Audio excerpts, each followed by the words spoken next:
So hello candidates and welcome back to the Government Crackers, or this is a very important and a special series for all aspirants who are preparing for the FCAT 2021. So FCAT examination के लिए बहुत ही ज़्यादा important series है, और क्योंकि ये current affair का session है so it might be going to helpful for the NDA candidates और CDS एग्जामिनेशन के लिए भी जो लोग प्रिपेयर कर रहे हैं। सो बहुत ही ज़्यादा इंपॉर्टेंट होने वाला है।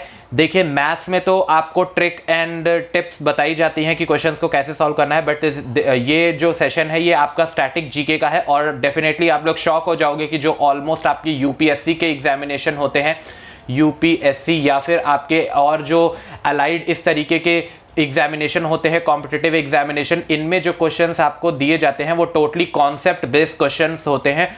Each and every question, each and every options में कुछ ना कुछ ट्रिक्स लगती हैं। अगर आपको ये सारी चीज़ें पता होंगी तो आप बहुत ही आसानी से पेपर सॉल्व कर ले जाओगे। एक बहुत ही कॉमन ट्रिक होती है कॉम्पिटिटिव एग्जामिनेशन में, देखिए आप कितना भी पढ़ के जाए पर टोटल क्वेश्चंस को आप नहीं कवर कर सकते, तो इन दैट केस वहाँ पर सबसे ज़्यादा इंपॉर्टेंट जो रोल प्ले करता है एलिमिनेशन टेक्निक। सो एलिमिनेशन टेक्निक अगर आपको आ जाती है तो इससे आप बहुत आसानी से अच्छा मार्क्स स्कोर कर सकते हैं। देखिए इसमें आपको कई सारी ट्रिक्स, हर ऑप्शंस के लिए कुछ ना कुछ ट्रिक्स होती हैं। अगर वो ट्रिक्स आपको पता है तो उसके बाद आप ऑप्शंस को एलिमिनेट कर सकते हैं, और देन उसके बाद आपका वर्क होता है गेसिंग का। ठीक है, आप गेसिंग में जितना ज़्यादा आप प्रैक्टिस करते हो उससे आपकी बिल्ड होती है एक्यूरेसी। ठीक है, सो जितना ज़्यादा आप एक्यूरेसी इंक्रीज करोगे उतना ज़्यादा आप क्वेश्चंस अटेम्प्ट कर पाओगे। सो इस स्पेशल सीरीज में मैं आपको ये एग्जाम्पल दूंगा कि किस तरीके से आप लोगों को स्टैटिक जीके के अंदर भी आपको ट्रिक्स यूज करने को मिलेगी। मैं लाइव आपको यहां पर करके दिखाता हूं। तो चलिए यहां पर मैं आपको प्रैक्टिस करा देता हूं, और जितने भी आप लोगों ने नोट से प्रैक्टिस की है गवर्नमेंट क्रैकर्स की, अगर आपने उससे अच्छे से प्रिपेयर किया होगा तो आप सभी के लिए बहुत ही ज़्यादा ईजी होगा। तो चलिए स्टार्ट करता हूं मैं आप सभी से। सबसे पहले मैं इसे इरेज कर देता हूं आप सभी के लिए। सबसे पहले आप सभी के लिए यहाँ पर मैं इरेज कर देता हूँ चीज़ों को, ताकि ये क्लियरली हमें दिखाई दे। ठीक है, तो चलिए, तो देखिए यहाँ पे फर्स्ट क्वेश्चन आप सभी से क्या पूछा गया है, ध्यान से देखिएगा और ट्रिक्स भी मैं आपको बताऊंगा। सो फर्स्ट क्वेश्चन है which metal is liquid at a room temperature. अब देखिए यहाँ पर आपसे पूछा गया है इनमें से कौन सा मेटल जो है वो लिक्विड फॉर्म में रूम टेम्परेचर में होता है। अब देखिए ये बहुत ही कॉमन क्वेश्चन है, बट इन दैट केस कई सारे ऐसे क्वेश्चंस होते हैं बहुत कॉमन जो हम सभी को नहीं पता होते हैं। तो इसकी ट्रिक क्या होगी, किस तरीके से इसे सॉल्व किया जाएगा, और बहुत सारे कैंडिडेट जिनको आंसर पता होगा वो तो डायरेक्टली आंसर लगा देंगे, बट इन केस अगर आपको, आप ये सोच करके चलिए कि एक ऐसा क्वेश्चन है जिसका आपको आंसर नहीं पता है, तो हम वर्कआउट करना स्टार्ट करेंगे अपने एलिमिनेशन ट्रिक से। तो हमारे पास ऑप्शन क्या है, तो देखिए इसमें आपकी स्टडी और जो नोट्स हमने आपको प्रोवाइड किए वो हेल्प आउट करेंगे। तो सबसे पहले हम यहां पर देखेंगे इनके ग्रुप से रिलेटेड, यानी इसमें केमिस्ट्री का बहुत ज्यादा इंपॉर्टेंट आएगा, केमिस्ट्री का नोट। ठीक है, तो इसमें आपको हम यहां पर ये देखना है कि देखिए ब्रोमीन हो गया, सोडियम हो गया, पोटेशियम हो गया और मरकरी हो गया। अब यहां पर एक कॉमन सेंस लगाइए कि जब आपको बुखार होता है, okay, when you fail in with the fever, तो फीवर में आपके मुंह में पहले के टाइम में एक थर्मामीटर लगाया जाता था। इन दैट केस उस थर्मामीटर में आगे आपने देखा होगा कुछ इस तरीके का स्ट्रक्चर होता है। ठीक है, कुछ इस तरीके का स्ट्रक्चर होता है, इस तरीके से ये निकला होता है, और यहाँ पर आपका जो ये पोर्शन होता है ये मरकरी से फिल होता है। ठीक है, तो जैसे ही आपका यहाँ पर टेम्परेचर इंक्रीज होता है मरकरी आपका हाई होता रहता है, और ये जो रीडिंग लेता है यहाँ पर कई स्केल्स होती हैं। सो इस स्केल्स पर जो ये रीडिंग लेता है वही डॉक्टर बताता है कि आपको इतने फ़ारेनहाइट या इतने डिग्री का बुखार है। सो वहाँ पर जो लिक्विड आपकी लाइफ का बहुत ही कॉमन पार्ट है, कोई भी अगर आप बीमारी से फेल आउट होते हो तो सबसे पहले आपका बुखार ही टेस्ट किया जाता है। सो बहुत कॉमन क्वेश्चन है कि आप लोग अपना कॉमन सेंस यूज करें, और इसका राइट आंसर जो आप लोग लगाओगे तो mercury is the right answer हो जाएगा इसके लिए।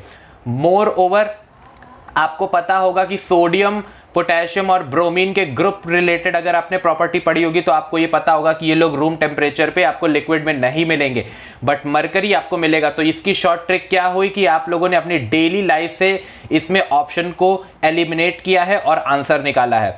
नेक्स्ट क्वेश्चन में आपको मैं और इस तरीके की चीज़ें करके बताता हूँ तो आपको चीज़ें और क्लियर हो जाएंगी। ओके, सो नेक्स्ट क्वेश्चन में आपको ये देखना है कि यहाँ पर क्वेश्चन ये पूछा गया है which of the following is the largest blood vessels that carries the blood away from the heart. ठीक है, तो अब यहां पर देखिए ऑप्शन को आप कैसे एलिमिनेट करोगे। सबसे पहले वीन आता है, आर्टरी आता है, तो वीन आर्टरी में एज एन हम ऐसे डायरेक्टली नहीं बोल सकते अगर हमें आंसर नहीं आता है कि अच्छा वीन होगा या आर्टरी होगा। बट अगर कैपिलरी आता है तो कैपिलरी हमें पता होती है कि एक बहुत ही थिन तरीके की ब्लड वेसल्स होती हैं ये सारी, और ये आपके बहुत ही सेंसिटिव एरिया में पाई जाती है। फॉर एन एग्जाम्पल कैपिलरीज आपको आईज में मिलेंगी, ठीक है, और ये बहुत ही छोटी छोटी होती हैं जो आपके नेसेसरी टिश्यूज के पास ब्लड पहुंचाती है। देन नर्व अगर आएगा तो नर्व तो एक टिश्यू है, ठीक है, तो ये ब्लड वेसल है नहीं। तो यहां पर देखिए आपने इन दोनों ऑप्शन को तो डायरेक्टली एलिमिनेट कर दिया है, तो आपके पास दो ही ऑप्शन बचते हैं वीन और आर्टरी का। अब आपको पता है वीन और आर्टरी के बीच में डिफरेंस आपको नोट्स में मिल जाएगा, ठीक है, और ये बहुत ही कॉमन नोट्स है क्योंकि अगर आपको जो नोट्स हमने प्रोवाइड किया उसमें तो बहुत ही कॉमन तरीके से वीन और आर्टरी का डिफरेंस बताया गया है। सो देखिए यहां पर दो ऑप्शन अगर आपने एलिमिनेट कर दिए तो सीधे आपका 50% प्रोबेबिलिटी बढ़ जाती है कि आप राइट आंसर लगाओगे, और दोनों में से अगर आपने नोट्स पढ़ा हुआ है तो आपको पता होगा कि इसका राइट आंसर जो हो जाएगा वो हो जाएगी आर्टरी, जिसका हम बोलते हैं पल्मोनरी आर्टरी, ठीक है। सो ये इस तरीके से आपको ऑप्शन को एलिमिनेट करना सीखना होगा और इसमें एक्यूरेसी बढ़ानी होगी।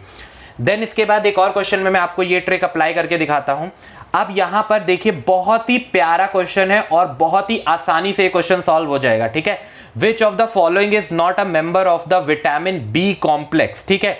सो अब विटामिन बी कॉम्प्लेक्स है, यानी अगर विटामिन B12 कुछ भी अगर बोला जाए तो वो विटामिन बी की कैटेगरी के अंदर ही आता है। बट अब हमें इनके बारे में कुछ भी नहीं पता है इन ऑप्शंस में कि हम कौन सा आंसर लगाएं। सो आप देखो ऑप्शन ए हो गया, ऑप्शन बी हो गया, ऑप्शन सी हो गया, इन सब के बारे में आपको नहीं पता। बट अगर आपने नोट्स पढ़ा होगा तो वहां पर क्लियरली ये चीज लिखा हुआ है, यही इसकी ट्रिक है कि एस्कॉर्बिक एसिड जो होता है वो साइंटिफिक नेम होता है आपका विटामिन सी का। विटामिन सी को हम साइंटिफिक नेम में एस्कॉर्बिक एसिड बोलते हैं। सो हमें बाकी तीन के बारे में कुछ पता हो चाहे ना पता हो, लेकिन हमें यह जरूर पता है कि डी वाला जो ऑप्शन है एस्कॉर्बिक एसिड वो तो विटामिन सी होता है। सो अगर कोई चीज विटामिन सी है तो वो विटामिन बी के अंदर कैसे आ सकती है, तो इसीलिए डायरेक्टली आपका आंसर एस्कॉर्बिक एसिड हो जाएगा। और इस तरीके से अगर हमें बाकी तीन के बारे में नहीं भी पता है तो हम सिर्फ एक आंसर के थ्रू इसमें आंसर लगा सकते हैं। नेक्स्ट क्वेश्चन में इसमें आपको मैं ट्रिक अप्लाई करके बताता हूं। नेक्स्ट क्वेश्चन में यहां पर है कि fungi are the plant that lacks, ठीक है। अब यहां पर इस चीज को हमें बहुत ही ध्यान से कॉमन सेंस का यूज करना होगा और ऑप्शंस को एलिमिनेट करना होगा। तो चलिए सबसे पहले स्टार्ट करते हैं ऑक्सीजन। देखो फंगी हो गया या कोई भी प्लांट हो गया, विदाउट ऑक्सीजन कोई लिविंग ऑर्गेनिज्म कहीं नहीं रह सकता, तो ये ऑप्शन तो गलत हो गया, ठीक है, तो ये हमने एलिमिनेट कर दिया। देन कार्बन डाइऑक्साइड पे एक बार हम सोच सकते हैं, ठीक है, क्लोरोफिल पे हम सोच सकते हैं, और कभी भी किसी भी ऑप्शन में नन ऑफ दीज ऑप्शन अगर आता है तो सबसे पहले हम कोशिश करेंगे कि हम फर्स्ट थ्री में वर्क करेंगे। जब फर्स्ट थ्री में कोई भी टेक्निक लगा करके हम एलिमिनेट कर ले जाएंगे तब जाकर के हम कहीं नन ऑफ दिस पे आंसर लगाएंगे। तो सबसे पहले तो नन ऑफ दिस पे हम हमेशा क्रॉस ही लगा के रखेंगे। तो सबसे पहले देखो ब्रेन लगाओ कि ऑक्सीजन हमने पहले ही एलिमिनेट कर दिया, अब हमारे पास कार्बन डाइऑक्साइड और क्लोरोफिल बचता है। तो कार्बन डाइऑक्साइड देखो कोई भी प्लांट हो, फंगस हो, बहुत ही रेयर केस है कि कोई कार्बन डाइऑक्साइड प्लांट नहीं छोड़ता है, ठीक है। सो ऐसा तो हो ही नहीं सकता क्योंकि एल्गी जो या आपका जो फंगस है इसका बहुत ही बड़ा एरिया होता है, ठीक है। तो ये चीज तो कार्बन डाइऑक्साइड होगी नहीं, बट क्लोरोफिल कैसे हो सकती है इसको हम पता लगाएंगे। देखो जो फंगस होते हैं ये आपने देखा होगा मशरूम, ठीक है। अब थोड़ा सा कॉमन सेंस लगाओ, जो मशरूम होते हैं, ठीक है, आपके मशरूम होते हैं ये फंगस की कैटेगरी में आते हैं, ठीक है। अब यहां पर ये कॉमन सेंस लगाओ कि मशरूम को आपने कब कॉमनली देखा होगा, आपने जरूर इसे रेनी सीजन में देखा होगा। रेनी सीजन में बहुत ही कॉमन सी बात है कि आपको एक फोटोसिंथेसिस जो होता है, ठीक है, फोटोसिंथेसिस आपको ज्यादा देखने को नहीं मिलेगी। क्यों? क्योंकि रेनी सीजन में आपके क्लाउड्स होते हैं, ठीक है, और जब क्लाउड्स रहेंगे सो डार्क एरिया रहेगा, जब डार्क एरिया रहेगा तो लाइट नहीं मिलेगी, वंस लाइट नहीं मिलेगी तो क्लोरोफिल नहीं मिलेगा, और जब क्लोरोफिल नहीं मिल रहा, क्लोरोफिल मीन्स फोटोसिंथेसिस नहीं होगा। वंस फोटोसिंथेसिस नहीं होगा तो फिर इसका मतलब कि क्लोरोफिल की कोई ज़रूरत ही नहीं है। सो इस वजह से हम कह सकते हैं कि इसका जो आपका आंसर हो जाएगा वो क्लोरोफिल हो जाएगा। इस तरीके से हम ऑप्शन को एलिमिनेट कर सकते हैं। ओके, चलो नेक्स्ट क्वेश्चन यहां पर हम देखते हैं। इसमें मैं आपको सिखाता हूं व्हाट मेक अ रेप्टाइल। ठीक है, एक बहुत ही इंपॉर्टेंट और अच्छा क्वेश्चन है, ब्यूटीफुल क्वेश्चन है। इसको जल्दी से ट्रिक से सॉल्व करते हैं। तो देखो, रेप्टाइल जो होते हैं, रेप्टाइल मींस ऐसा एनिमल जो वाटर में रहता हो। ठीक है, बट इसकी कुछ और प्रॉपर्टीज भी होती हैं जो कि आपको नोट्स में प्रोवाइड की गई हैं। ठीक है, सो ऐसा नहीं है कि नोट्स बिल्कुल नहीं पढ़ना है, बट अगर नोट्स अच्छे से पढ़े होंगे तो फिर ये क्वेश्चंस आपके लिए इजी हो जाएंगे। और मैं यहां पे यही सिखा रहा हूं कि कैसे नोट्स का यूटिलाइजेशन, एप्लीकेशन करना है, यानी जो चीजें आपने पढ़ी हैं उसको एप्लीकेशन में कैसे लाना है जब आप क्वेश्चन अटेम्प्ट कर रहे हो। तो देखो, कोल्ड ब्लडेड एनिमल जो हो गया ये तो इंपॉर्टेंट होता है। ठीक है, तो रेप्टाइल जो है कोल्ड ब्लडेड एनिमल होंगे। अभी के लिए हम कह सकते हैं कि जो हमारे वार्म ब्लडेड एनिमल हैं इनको हम नहीं इंक्लूड करेंगे, क्योंकि रेप्टाइल में मैं जानता हूं कि मुझे रेप्टाइल के बारे में ज्यादा नहीं पता है, बट डायरेक्टली मुझे इतना पता है कि जो क्रोकोडाइल होता है, ठीक है, मैं शॉर्ट में यहां पे लिख दे रहा हूं, क्रोकोडाइल होता है, ये रेप्टाइल की कैटेगरी में आता है। और जो हमारा रेप्टाइल होता है यानी क्रोकोडाइल, वो ज्यादातर मैंने देखा है वाटर में रहता है।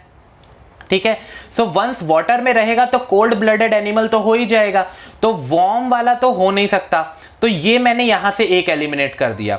अब नॉन हियरिंग आप देखो, तो ऐसा नहीं है, मैंने ये भी बड़ा कॉमन देखा हुआ है, जू वगैरह में भी आपने बड़ा कॉमन देखा होगा कि क्रोकोडाइल कहीं धूप में आराम कर रहा है और किसी ने पत्थर अगर पानी में फेंक दिया है तो तुरंत क्रोकोडाइल पानी में चला जाता है। ठीक है, या फिर अगर कोई भी जानवर जैसे ही पानी में कूदता है तुरंत क्रोकोडाइल उस तरफ जाता है, या कोई भी एनिमल जो रेप्टाइल होता है वो जाता है। तो इन दैट केस नॉन हियरिंग तो इसमें ऑप्शन नहीं हो सकता।